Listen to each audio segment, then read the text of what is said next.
Are you ready? Press start.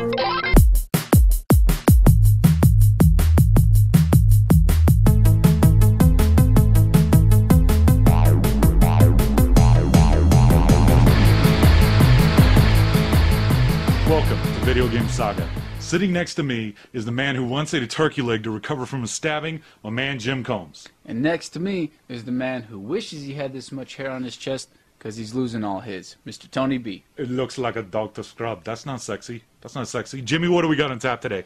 Well, we got a lot of news to cover, and for our Halloween special, we're going to jump into Zombies Ate My Neighbors Right on. and Ghosts N Goblins. Cool. Well, let's move on to the news. Modern Mashup, where we take you through the last few weeks of video game news. Unfortunately, today we got to start things off with some bad news. The second installment of Starcraft 2, called Starcraft 2 Heart of the Swarm, unfortunately won't be out for at least 18 more months. Blizzard is expecting a March or April release date in 2012.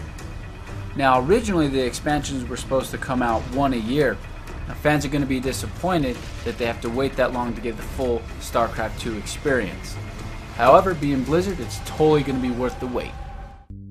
Exciting details on the 3DS. Nintendo has confirmed that the 3DS will be launching in Japan in February and in North America in March. It was also revealed that the 3DS will feature its own virtual console consisting of Game Boy, Game Boy Color, and Game Boy Advance titles. This is very similar to the Wii's virtual console.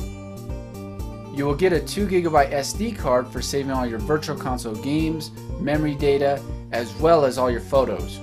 In Japan, the Nintendo 3DS is going to retail for about $300, and it's going to be released in two separate colors, Aqua Blue and Cosmo Black.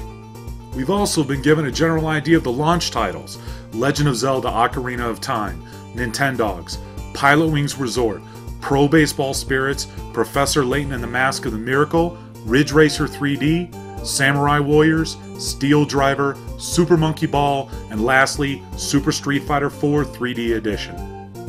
That's a pretty strong lineup, and truthfully, it's great to see Nintendo get third-party support right at launch. Next up, there have been some developers that have admitted that they've gotten PSP2 development kits, which mean games are already in production. This handheld system could be right around the corner, and it's expected to come out Christmas 2011. What we know so far is that the PSP2 is going to have 2 cameras, sport a touchscreen, and 4 core cell CPUs. The rumor is that the PSP2 will be considerably more powerful than even the PlayStation 2. Jurgen Post, a Sega senior vice president, has went on record saying that Sega wants to discontinue unpopular Sonic titles. A direct quote from Post: "Any Sonic game with an average Metacritic score has been delisted." I do think it's kind of interesting he singled out Metacritic. Sega has singled out Metacritic.com before when they were talking about Alpha Protocol. With that game, they claimed that because of the scores it had gotten on online review sites like Metacritic, they would never make a sequel. Rather than taking away old titles, Sega should just concentrate on continuing to make the best video games they can. Check out my Halloween costume, bro. Who are you supposed to be? Dude, it's Arthur from Ghosts N Goblins, man. Don't you recognize the strawberries? I recognize a hobo wearing boxers. Sit your ass down. Seriously, do you like that costume? Yeah, I love it, bro. Well, you know I'm making fun of you, right? Aren't you going to defend yourself? No need. Why? Post-production. Okay, man, what do you mean by that? Say something mean. Say something mean. Okay. That costume... Is the best costume I've ever seen. What the... Friendship. You can't do this to me, man. You can't do this. I'm out of here. What the hell? I just left that way. Show ain't over, bro. Now it's time for some retro rewind. Today, it's Zombies Ate My Neighbors, released in 1993 by Konami for the Sega Genesis. In the game, you play as either Zeke or Julie, who defend their neighborhood armed with water guns doing battle against monsters and zombies. Zombies Ate My Neighbors boasts quite a bit of gameplay. It actually has 50 levels that you have to fight your way through, saving people the whole way. Enemies in the game pay homage from everything to the Wolfman, Dracula, to Leatherface from the Texas Chainsaw Massacre, to Jason Voorhees from the Friday the 13th franchise. My favorite level in the game is level 3, where you're running around shooting zombies in a mall. Seriously, it's like playing my favorite horror movie of all time, Dawn of the Dead. They did such an awesome job capturing the vibe of a monster movie that the game received censorship.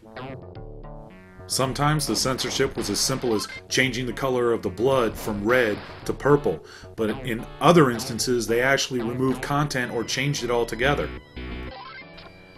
One of the greatest cooperative action games on the Sega Genesis, it actually wasn't well received when it first released, but gradually over time it built a cult status for itself, and now it's one of the most beloved games on the system.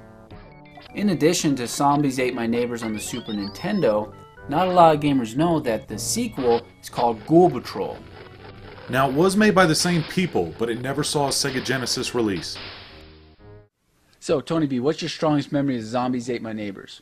I would definitely have to say it's the cooperative play. That was always my favorite part of the game. Jimmy, what's your strongest memory? Well, it's always been a childhood fear of mine of chainsaws, because I watched the Texas Chainsaw Massacre like a million times.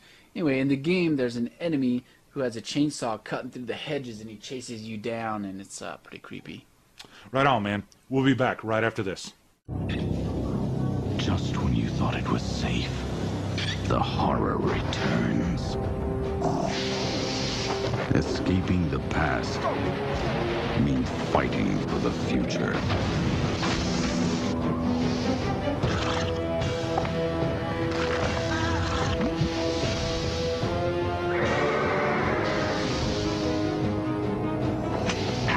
Eve 2, rated M for mature. It's time for Freeplay, where we look back at a great classic arcade machine. Today, because of Halloween, we're looking back at Ghosts N Goblins, released by Capcom in 1985. Best known for his work with Ghosts N Goblins in the Mega Man series, this was created by Tokuro Fujiwara-san.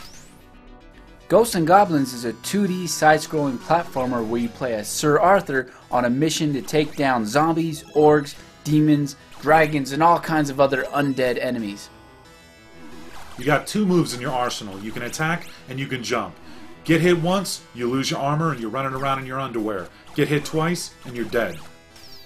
Ghosts N Goblins is notorious for being one of the most challenging arcade games.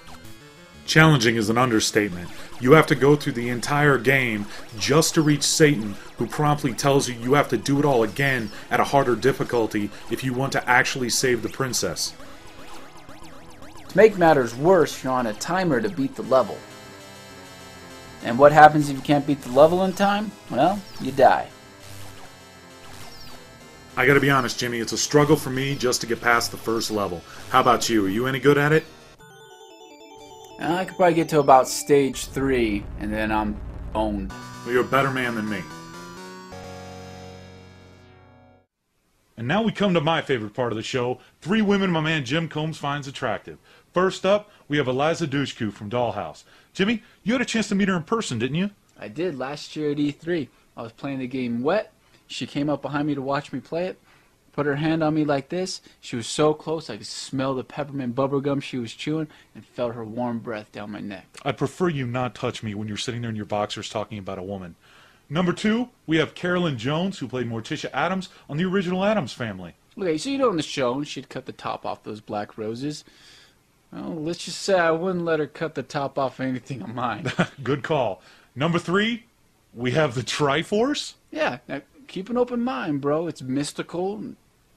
It's not even a person. I've got an open mind. It's called Get In Where You Fit In.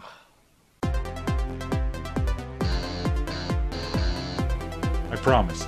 Next time, he'll be wearing clothes. Thanks for watching. For Video Game Saga, this has been Tony B.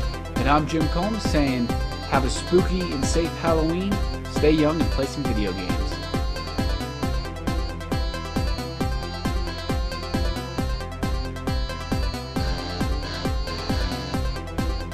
There's a enemy